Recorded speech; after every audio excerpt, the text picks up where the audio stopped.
Pendant cette période de confinement, la rédaction de La Tribune a choisi de donner voix à ces lettres de confinement que nous recevons.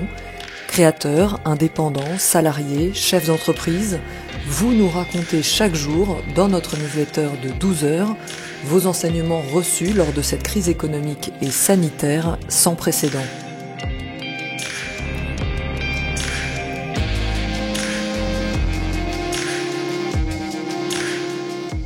Le monde de l'après-Covid-19 par Sanjay Brahmavar, CEO de Software AG.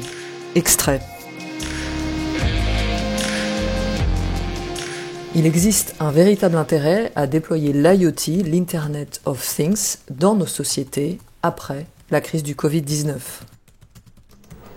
De fait, le potentiel de la collaboration industrielle est infini. À l'heure où la crise incite les États européens à la relocalisation, l'après-crise ouvre la voie à d'autres modèles pour l'industrie. Si les fournisseurs d'énergie et les consommateurs interagissent intelligemment pour créer des réseaux de proximité, il est possible d'espérer voir une forte diminution des gaz à effet de serre.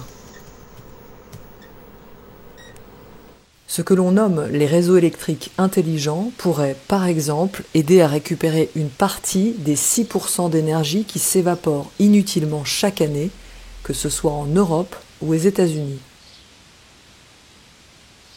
Certaines prévisions à l'horizon 2030 montrent que les énergies renouvelables aideraient à la production de 50% de l'énergie nécessaire pour l'Union européenne. Pour ce faire, la démocratisation de compteurs intelligents, des technologies d'IoT, combinées au déploiement des bâtiments intelligents, s'impose comme une nécessité. Car oui, la consommation d'énergie provient aussi pour beaucoup des activités personnelles dans les foyers qui sont nécessaires au confort. L'IoT doit donc pouvoir déceler quels sont les impératifs sur la question fondamentale de la rénovation énergétique des habitations.